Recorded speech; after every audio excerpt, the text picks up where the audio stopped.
Ayan. So, hi everyone. We're gonna do another vlog. Madali lang to, maikli lang talaga. Alam nyo ba saan una nagkasala? No? Kung saan talaga una nagkasala? Kasi ang alam natin, di ba, si Eve nagkasala, tinempt niya si Adam. So, siya yung una nagkasala, si Eve, no? While tempting Adam, yun, kay Papa God. Yun ang unang alam natin na sin, no?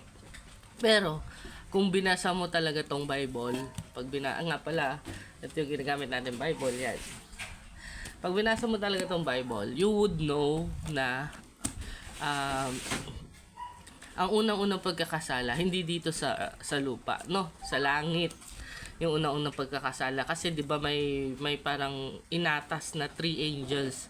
Si Michael, siya yung sa war, no? Siya yung taga-protect sa atin siya yung for war. Si Gabriel, siya yung taga-abot ng mensahe mula sa langit going to sa lupa. And then lastly si Lucifer. Si Lucifer, siya yung angel for worship, yun, no? Pero kay Lucifer kasi medyo tinamaan siya ng pride, no, nung nakita niya yung sarili niya na parang ang ganda pala niya, no? Ang ganda pala ng niya, aura niya, no? Feeling niya mas magaling na siya kay God, no? Pumasok yung pride sa puso niya. So doon talaga yung unang-unang pagkakasala, nung pumasok yung pride sa puso't isipan niya na kaya ko palang pwede pala ako mas magaling kay Papa God, no? Kaya in-encourage niya ngayon, no? Binulungan niya yung mga angels, sinabi niya na, "Oy, kaya ko maging mas magaling sa Panginoon," no? Bulong siya sa kabila, kaya ko mas magaling sa Panginoon. Kaya ko maging mas magaling sa Panginoon. Bulong na naman siya sa iba, ganon. Yun ang ginawa niya, paulit-ulit siyang nagsasabi sa mga angels sa taas, sa langit, no? Hanggang naengganyo niya sila lahat kasi nakinig sila at naniwala na kaya ni Lucifer mas magaling kay Papa G. Parang gano'n.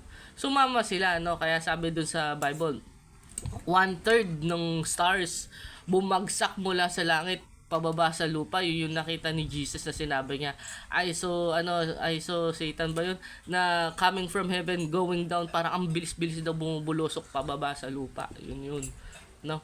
And pagdating nila sa lupa, ano nangyari? Syempre, doon na nagkaroon na ng evil, nagkaroon ng demonyo, no? Si Lucifer yung namumuno doon. At yun yung ginagawa natin na hindi natin alam kasi pagbaba nila sa lupa, maliit pa lang kayo, bata pa lang kayo, alam niya na anong pangalan nyo, 'di ba? Anong nangyari sa inyo, anong ganap sa buhay nyo, 'di ba? Lahat 'yan. And pag pumunta ka ngayon sa manghuhula, 'yan, no? Pumunta ka sa mga nagpo-prophesize, yan, mga nanguhula, sabihin sa'yo, ang pangalan mo, wala ka pa sinasabi, di ba? Pag nagpahula ka, sabihin sa'yo, ang pangalan mo is Angel, di ba? Ikaw, Angel, ay nakatira sa ganito, di ba? Yung last boyfriend mo, ganitong ginawa sa'yo.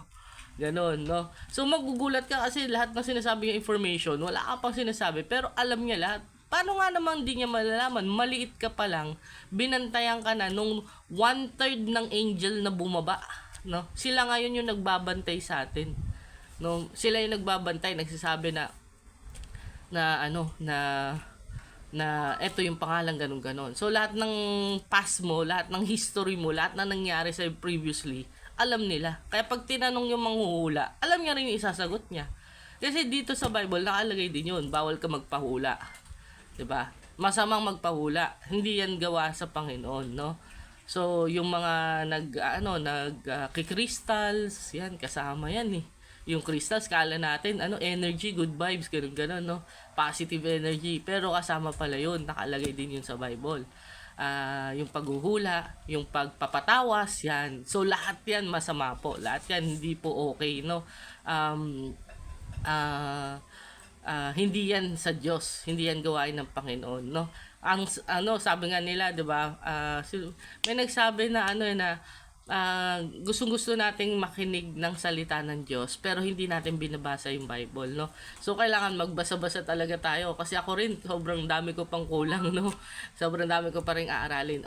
This is just a simple reminder, wala pang 5 minutes, pagpa 5 minutes na. This is just a simple reminder that magbasa po tayo ng ating mga Bible, yan.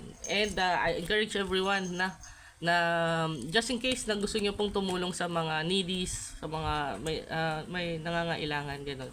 And you have extra money, 'di ba? You can afford. Baka gusto niyo po mag-donate ng Bible, we're also catering yung mga pastor po natin. Nagdi-deliver kahit saan lugar pa kayo, kahit sa mga provinces. Yan, mga 1,000 Bible or 500 Bibles. Kung ilan po yung pagbibigay nyo, instead na mag-attend pa kayo ng seminar yun, nakapag-attend na po yung ating mga kapastoran. 3 of our pastors are nandito sa amin ngayon na willing po tumulong sa inyo kung ano yung need nyo regarding Bible distribution. Yun po. And yan, paki-like and share na lang din po yung ating video para do sa mga ibang hindi pa nakakapanood, no?